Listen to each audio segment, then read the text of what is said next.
महसी एवं विधानसभा नानपारा के विकास परियोजनाओं के लोकार्पण और शिलान्यास के लिए आयोजित आज के इस कार्यक्रम में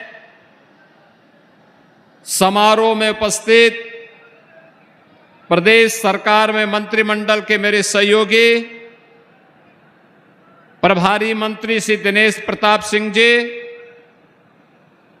जिला पंचायत अध्यक्ष बहराइच श्रीमती मंजू सिंह जी, माननीय विधायक महसी श्री सुरेश्वर सिंह जी, माननीय विधायक नानपारा श्री राम निवास वर्मा जी, माननीय विधायकगण श्री सुभाष त्रिपाठी जी, अनुपमा जायसवाल जी, श्रीमती सरोज सोनकर जी, विधान परिषद सदस्य श्री पदम सेन चौधरी जी, भारतीय जनता पार्टी के जिलाध्यक्ष श्री ब्रजेश पांडे जी, जिलाध्यक्ष अपना दल श्री गिरीश पटेल जी, प्रदेश सरकार में पूर्व मंत्री श्री मुकुट बिहारी वर्मा जी, पूर्व सांसद श्री अक्षयवर लाल गौड़ जी, भारतीय जनता पार्टी अपना दल के सभी पदाधिकारीगण, विपरीत परिस्थितियों के बावजूद भारी संख्या में आज के इस लोकार्पण और शिलान्यास कार्यक्रम के साक्षी बन रहे महसी, नानपारा और जनपद बहराइच के मेरे सभी उपस्थित बहनों और भाइयों, मैं सबसे पहले भारत की विरासत, भारत के शौर्य और भारत की प्राकृतिक छटा के लिए विख्यात नानपारा की इस पावन धरा को, जिस पावन धरा में बालार्क ऋषि ने अपनी साधना के माध्यम से,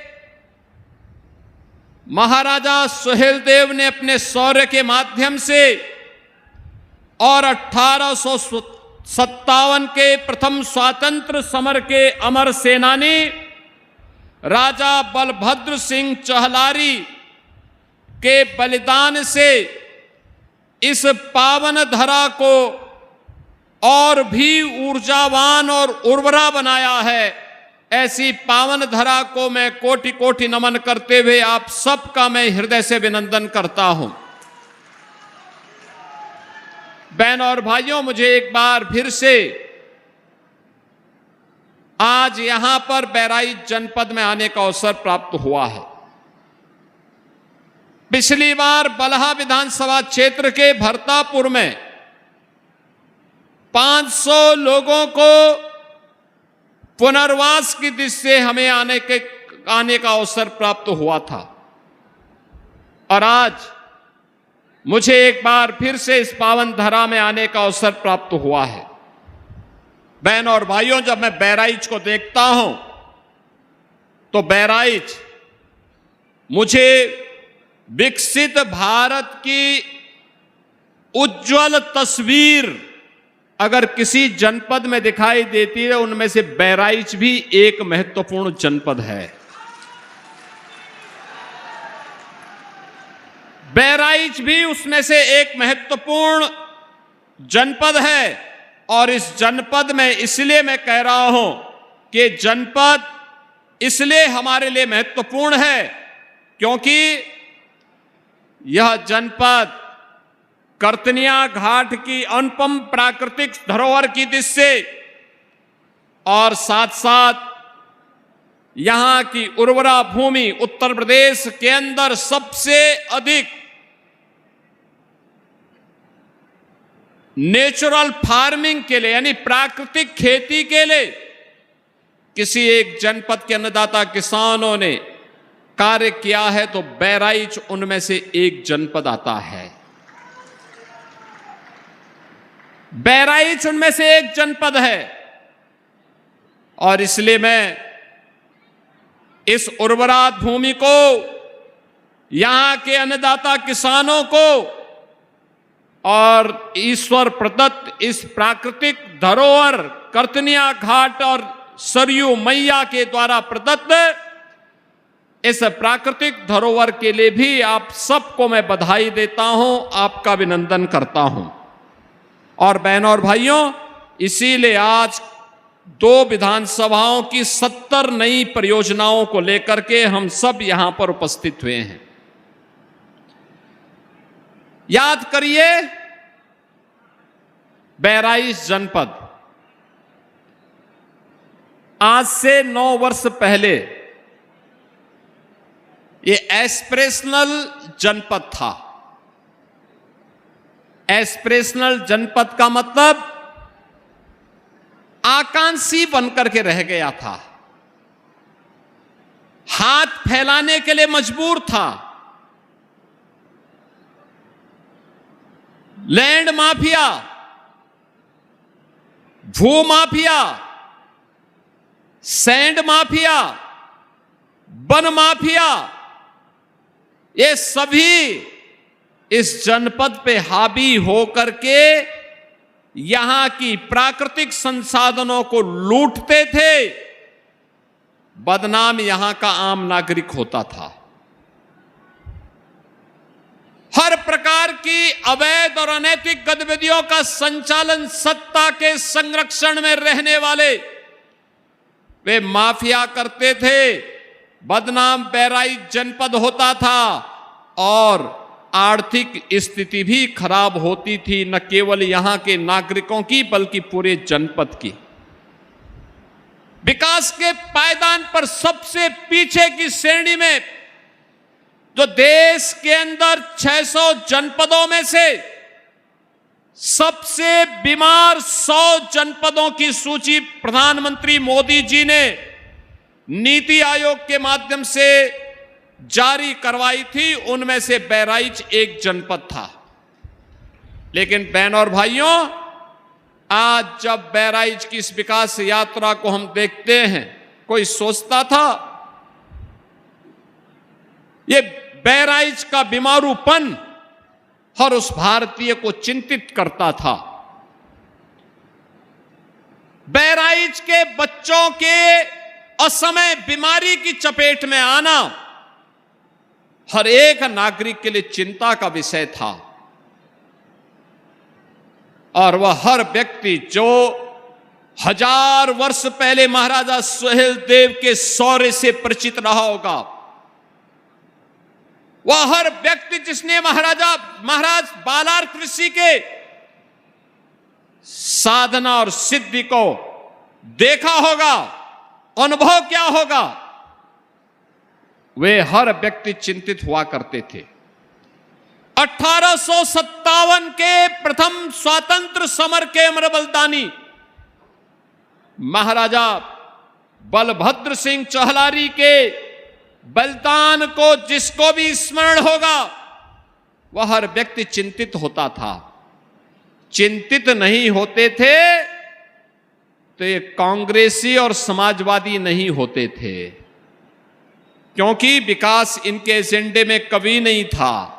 इनके लिए एक वंश का विकास, एक परिवार का विकास, इनका स्वयं का विकास हो, यही इनके एजेंडे का हिस्सा था।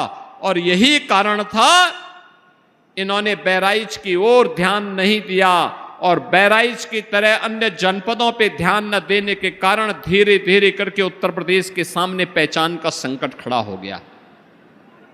बहनों और भाइयों, आज जब मैं बहराइच को देखता हूं, विकास की परियोजनाएं कोई सोचता था जिस महाराजा सुहेलदेव को स्वतंत्र भारत में सबसे पहले सम्मान मिलना चाहिए था, कांग्रेस ने नहीं दिया, समाजवादी पार्टी ने नहीं दिया। जिस महाराजा सुहेलदेव के स्मृति में मेले लगने चाहिए थे, कांग्रेस और समाजवादी पार्टी ने मेले नहीं आयोजित किए, बल्कि भारत को रौंदने के लिए, भारत को अपमानित करने के लिए बहराइच को और मां पाटेश्वरी धाम को लूटने के लिए जो विदेशी आक्रांता सालार मसूद गाजी आया था, इन लोगों ने उस गाजी के नाम पर गाजी मियां का मेला लगाना प्रारंभ कर दिया था।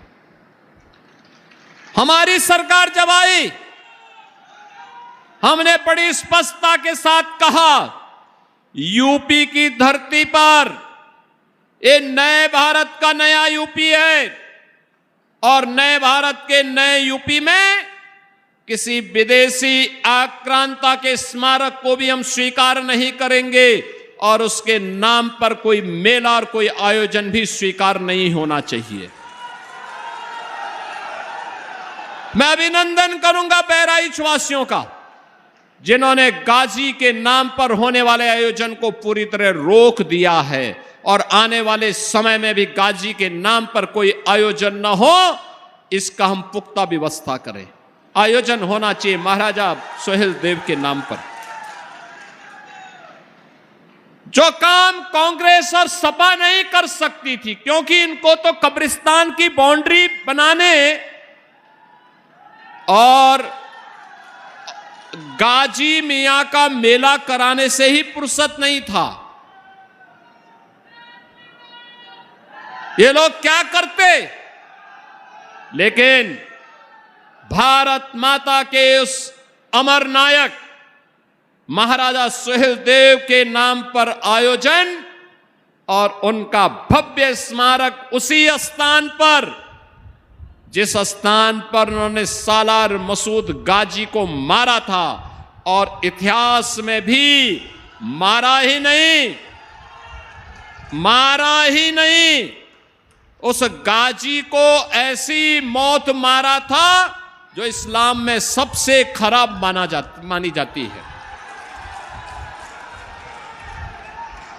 सबसे खराब मानी जाती है। वह मौत की सजा दे करके भारत के शौर्य का परचम लहराने का काम महाराज सुहेलदेव ने किया था। महाराज सुहेलदेव की स्मृतियों को वर्तमान और भावी पीढ़ी तक पहुंचाने के लिए ये डबल इंजन की एनडीए की सरकार ने महाराजा सुहेलदेव का भव्य स्मारक बनाया है चित्तौड़ा नामक स्थान पर। भव्य स्मारक, जो कार्य 1947 में होना चाहिए था, 48 में होना चाहिए था, वह कार्य मोदी जी के प्रधानमंत्री बनने के बाद और उत्तर प्रदेश में डबल इंजन सरकार बनने के बाद ही यह काम हो पाया है। और इसलिए बहनों और भाइयों, आज बहराइच अपने गौरव के साथ आगे बढ़ रहा है। आज बहराइच में महाराजा सुहेलदेव के नाम पर मेडिकल कॉलेज है, महर्षि बालार्क के नाम पर हॉस्पिटल का नाम है। आज बहराइच से लखनऊ तक 4 लेन की सड़क के निर्माण के लिए धनराशि स्वीकृत हुई है और आज तो बहराइच एक बार फिर से नए बहराइच के रूप में आगे बढ़ता हुआ दिखाई दे रहा है। 102 किलोमीटर की बाराबंकी बहराइच एक्सेस कंट्रोल 4 लेन कॉरिडोर के निर्माण के लिए, यानी सड़क निर्माण के लिए 7,000 करोड़ रुपए मोदी जी ने स्वीकृत किए हैं। 7,000 करोड़। बहनों और भाइयों, इसके साथ ही 115 करोड़ रुपए की घाघरा सरयू पर बाढ़ बचाव की 22 परियोजनाओं को हम लोगों ने यहां के लिए स्वीकृत किया है। रुपईडीहा सीमा पर एक बड़ा इंडस्ट्रियल लॉजिस्टिक कॉरिडोर को विकसित करने की योजना, यह भी वहां पर तैयार की गई है नेपाल बॉर्डर पर। और इन सब कार्यों के कारण अब मैं कह सकता हूं, एस्पिरेशनल डिस्ट्रिक्ट से इंस्पिरेशनल डिस्ट्रिक्ट बना है हमारा बहराइच। यानी बहराइच में अब पूरे देश के अंदर अब नए जो डाटा आते हैं, जिसमें बहराइच सबसे पीछे रहता था, अब देश के अंदर जब बुनियादी ढांचे में पूरे देश में एस्पिरेशनल डिस्ट्रिक्ट की रैंकिंग जारी होती है, तब देश के अंदर पहली रैंक स्थापित किया है बहराइच ने। कृषि में दूसरी रैंक आई है बहराइच की, और शिक्षा में बहराइच की आई है चौथी रैंक। यह है अब बहराइच की नई पहचान। बहनों और भाइयों, बहराइच की इस उपलब्धि के लिए नीति आयोग ने 21 करोड़ रुपए भी बहराइच जनपद को अलग से दिए हैं।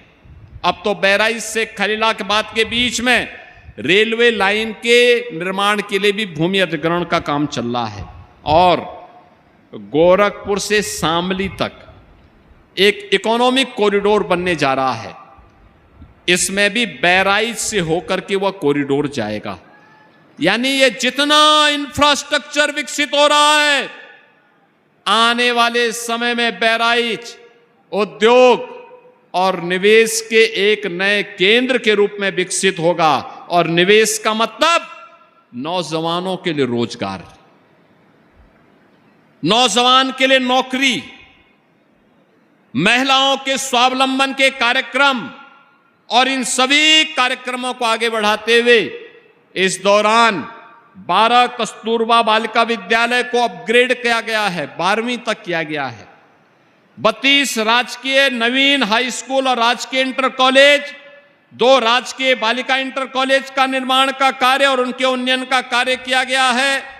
2 मुख्यमंत्री कंपोजिट विद्यालय का निर्माण की परियोजना यहां चल रही है।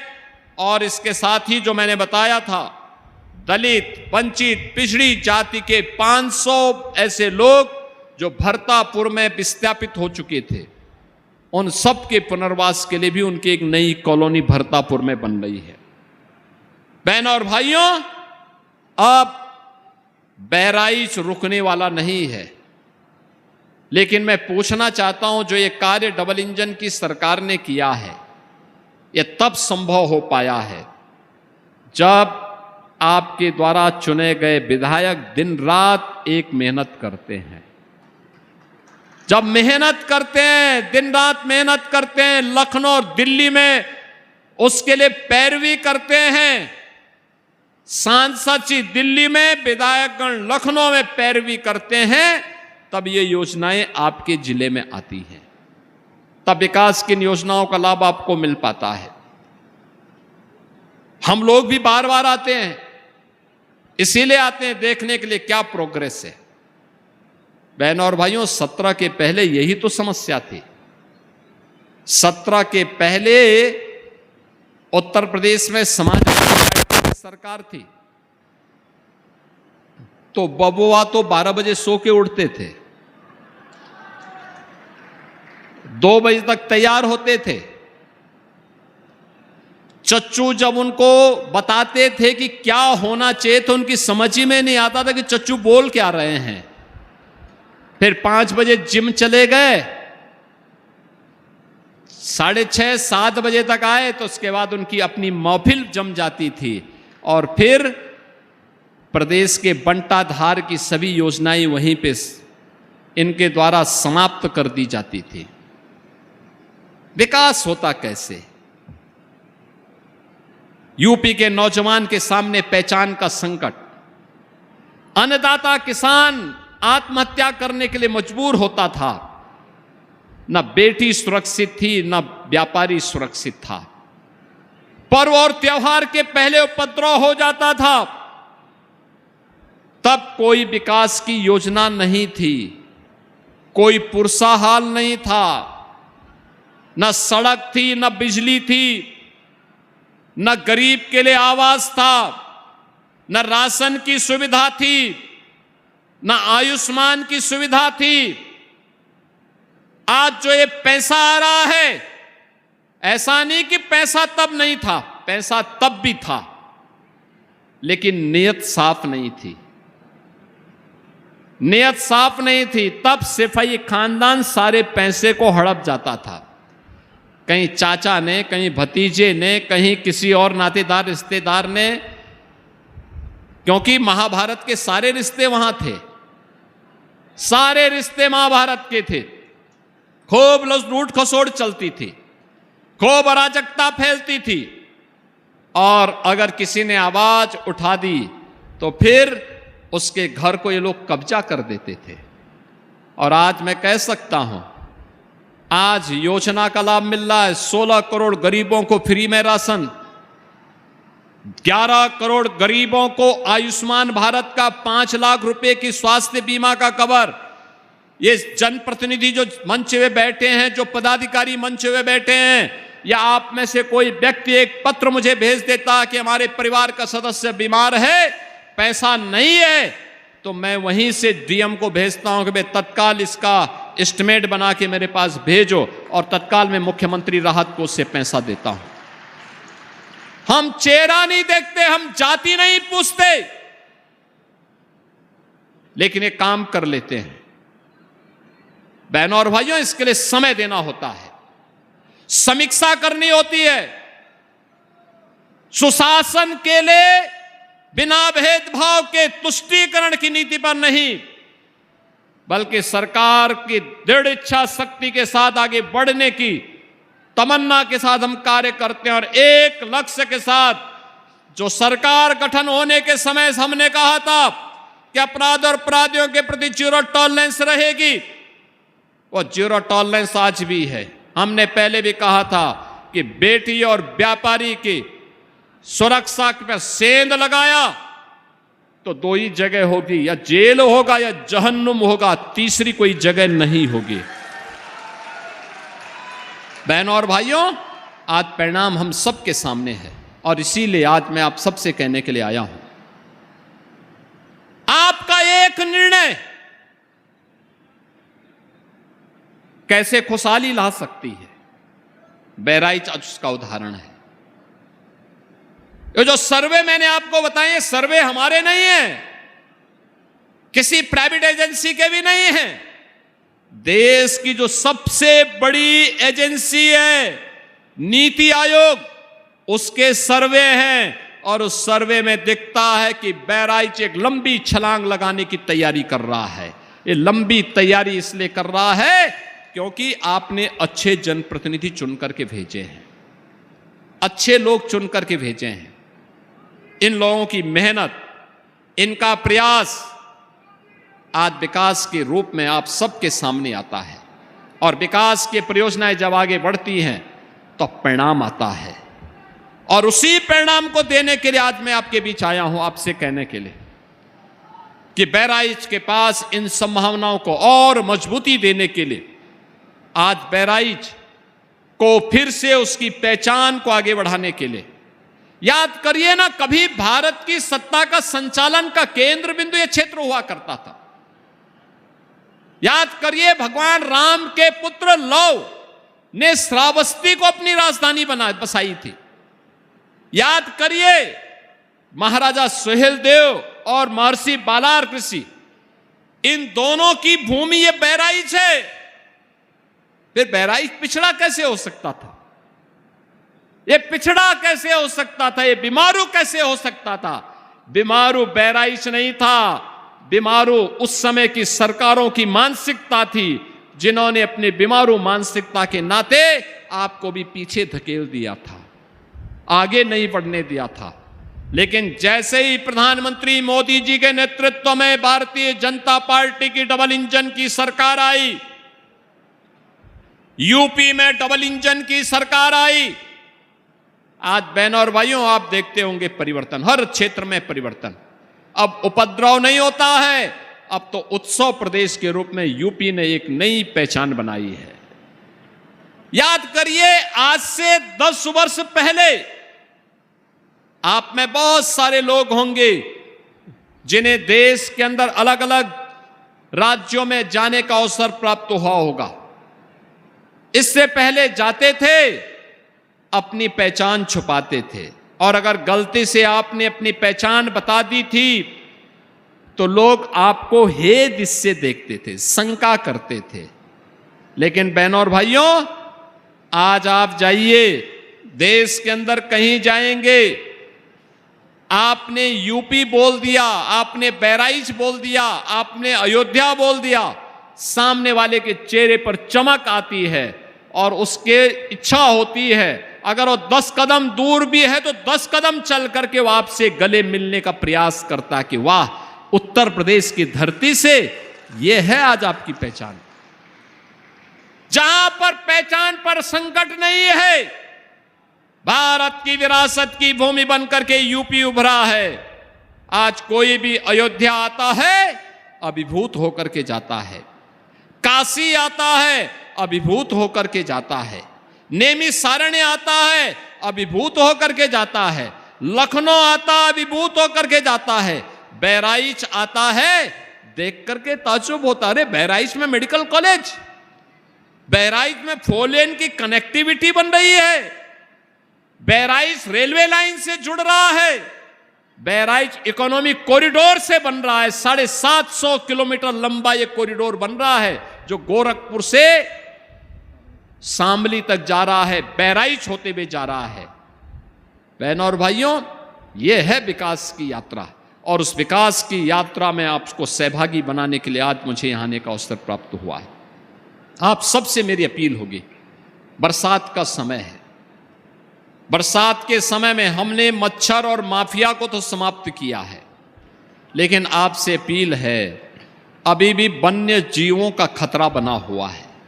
हर वर्ष वन्य जीवों के कारण कभी मगरमच्छ के नाते, कभी लकड़बग्गा के नाते, कभी लेपर्ड के नाते, कभी टाइगर के नाते कर्तनिया और उसके आसपास के क्षेत्र में व्यापक जन हानि होती है। सतर्कता और सावधानी, वन विभाग से भी और प्रशासन से मैं कहूंगा, पेट्रोलिंग बढ़ाएं, लाइट की व्यवस्था करें, जिन घरों में दरवाजे नहीं वहां दरवाजे लगवाने की व्यवस्था करें, प्रशासन भी प्रयास करें और उन लोगों को सहायता भी दें जिन लोगों के पास दरवाजे नहीं, उनको घर बना करके दें। एक भी जनहानि होती है तो हमें पीड़ा होती है, हमें कष्ट होता है, उस व्यक्ति के साथ हमारी संवेदना जुड़ती है, और इसीलिए जनहानि न हो, सतर्कता इसके लिए। कौन क्षेत्र हैं जो मगरमच्छ की दृष्टि से संवेदनशील हैं, वहां पे लोगों को सतर्क रखना, छोटे बच्चों को न जाने देना। कोई निकला है तो अपने हाथ में डंडा, मजबूत डंडा लेकर के चले, अगर अचानक कोई हमला कर रहा है तो आप डंडा दिखा सके।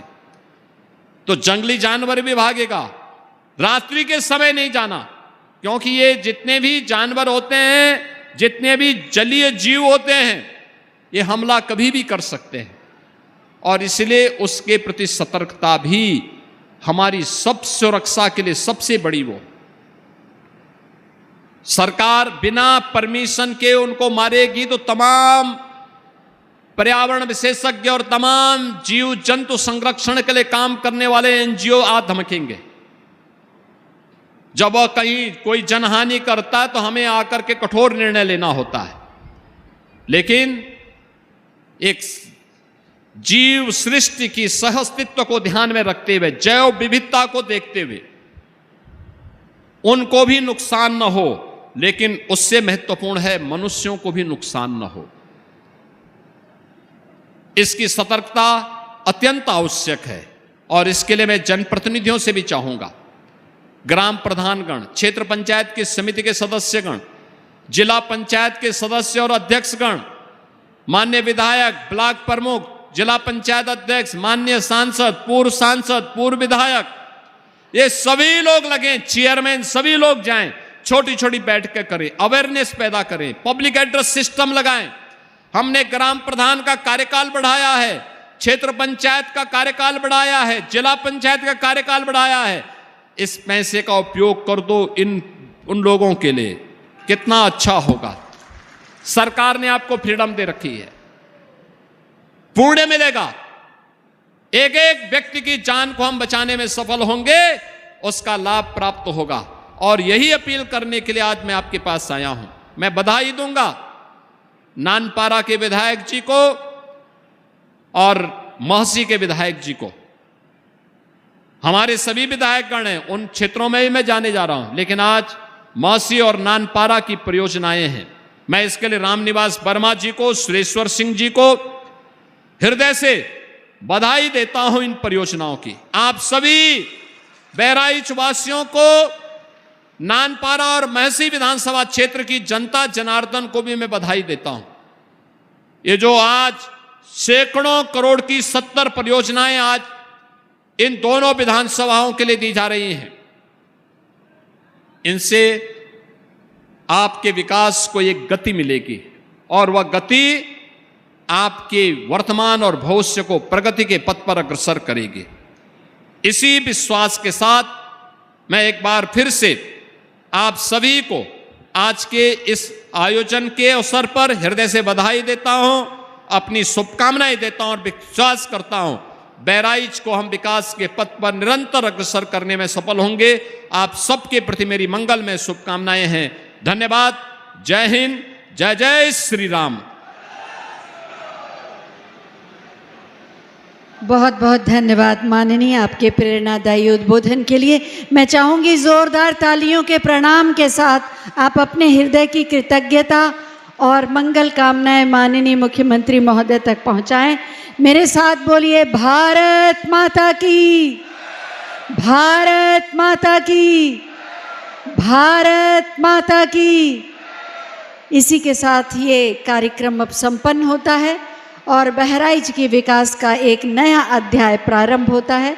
आप सब ने अपनी उपस्थिति से इस कार्यक्रम को सफल बनाया। आप सभी का बहुत बहुत धन्यवाद। अर्चना सतीश को आज्ञा दीजिए। नमस्कार।